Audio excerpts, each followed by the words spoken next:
So guys, welcome back to the channel. Today we're just going to be going through a more in-depth version on how to do the Elmsley count, because I think it's very important to be able to do the Elmsley count if you're ever going to be wanting to perform any sort of packet tricks. I love packet tricks. They're amazing. I think they're really cool. So being able to do the Elmsley count to me is just a necessity. Okay, so if you want to learn how to do it, and then just stick around and we'll get into it in just a second. Be patient. Give me time. We'll get into it right now. So I've actually taken the liberty to take out 4 cards here that are going to help us learn how to do the Elmsley count. So I'm going to do a basic run through on what it would look like at full speed. So obviously the idea of an Elmsley count is you want to hide a particular card within a bunch of cards. So for example, we want to hide the green card. So for example, that would look a little bit like this. Okay, that was not the best example, but I'll quickly reset it just so it looks a bit better. There we go, that looks a little bit better, perfect. So that's what an Elmsley count would look like if you were wanting to try and hide the green card. But what if you wanted to, let's say, show that you had a packet of kings, which were 3 black kings and 1 red king, quite unusual, but what you didn't see was the ace. What a surprise. But yeah, I'm going to quickly demonstrate on how to do the Elmsley count, just so people know how to do it. I think it's, as I said, I think it's quite important. Let's quickly reset this. So we'll have the green card in the 3rd position here. So that's the best position if you're doing a 4-card Elmsley count, which is the easiest one to do. Obviously, you can increase the number of cards you're hiding in a packet. The most cards I think I've ever had to do in an Elmsley count before, and I thought was a piss take, to be honest. I think it was 12 cards in an Elmsley count that they were doing, and I thought, well, this is just stupid. No one is going to think that a packet of like 8 to 9 cards is 1 card being pushed over. So yeah, if you ever run into like a trick that requires you to do a 12-card Elmsley count, you can just like run off in the other direction, because it's just not going to work and it looks stupid. I would say 6, maybe 7, but I would say 6 is my maximum of an Elmsley count. Possibly 7, but yeah, pushing it at 8, I would say. Okay, so we're just going to do a regular 4-card Elmsley count. So the idea is we're going to have the green card, or whatever card we're going to hide, in the 3rd position, or whatever is not in the 2nd position, because you're going to be doing a regular count with the top 2 cards essentially. You're going to be showing the backs of the top 2 cards even. So the grip is pretty important with an Elmsley count. There are many ways to do an Elmsley count, and most of them are wrong. I did it wrong.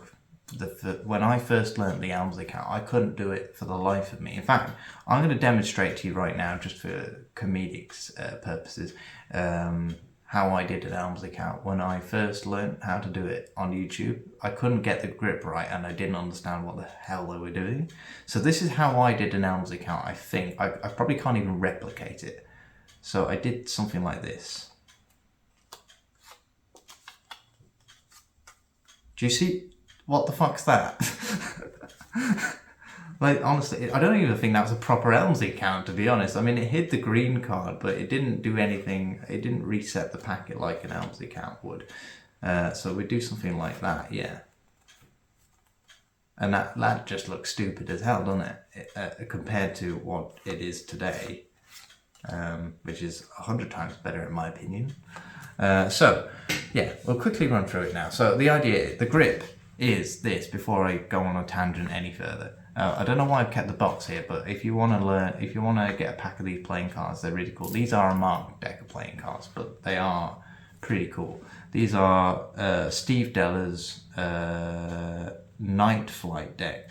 I was trying to read it, because these are Night Flight deck, but it doesn't actually say it anywhere on the box. But these are the Night Flight deck by Steve Deller. They are marked playing cards, and they are pretty good. So yeah, I keep going off on tangents today. This is going to be quite a long video and we've not even got into the tutorial section. So the grip, you're going to hold the cards like this, essentially. That's it. You're going to be holding the cards like this between your fingers in your left hand, or if you're right-handed, I don't know, left-hand people even do it in the other hand, do they? I don't even know how that would be possible, but hey. So we're going to, essentially for the first card, we're going to be using our thumb here to just push off the first card, just a singular card just like that. So we're going to be pushing that one card off with our thumb against our index finger, just to make sure we're only pushing off the one, and whilst maintaining the rest of the cards in a square fashion. Okay, so we deal off one card just like that. That's the first move, very simple. Okay, so we're going to use our thumb against our index finger to push off the first card.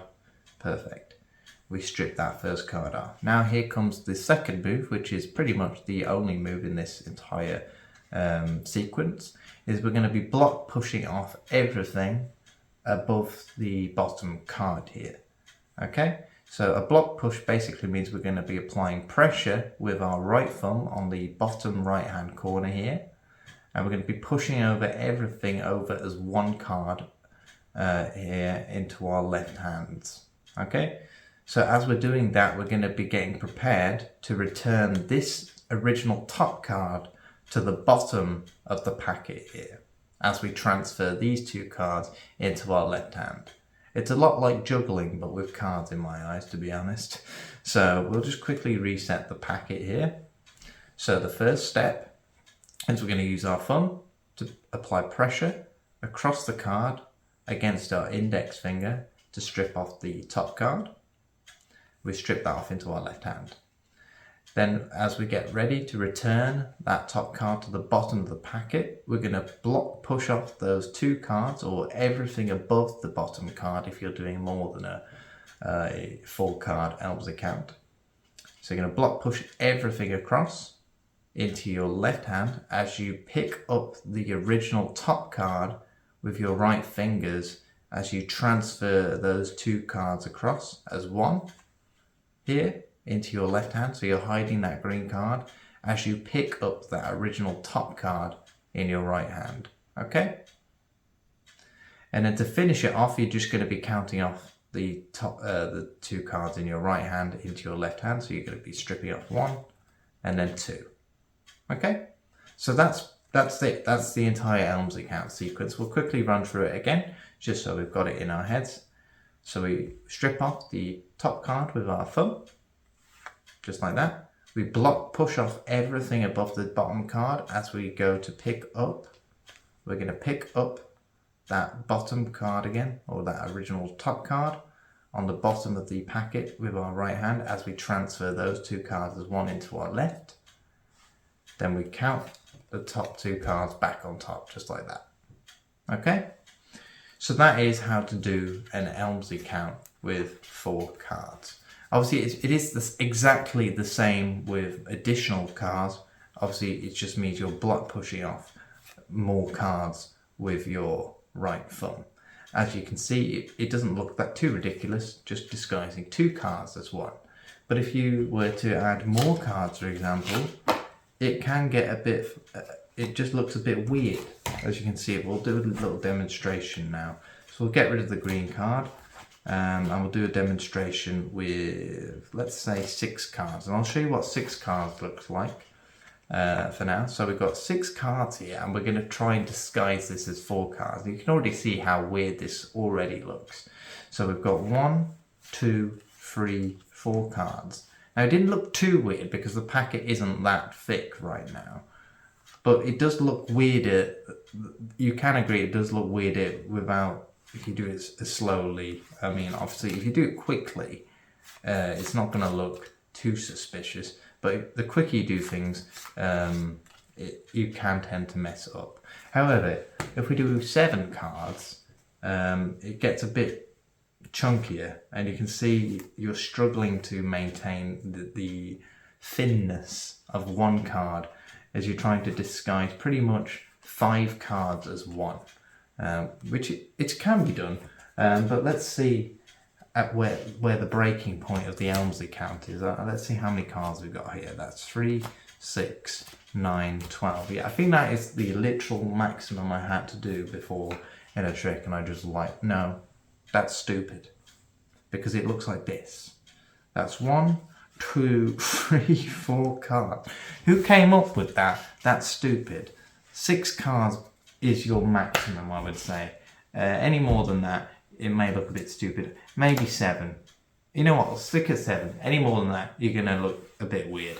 Okay, so with all that said, if you enjoyed today's little tutorial session, please make sure to like and subscribe to the channel. And I shall see you... That confused me because that's a double backer. I was like, what the hell? And with all that said, I shall see you in the next one. Goodbye.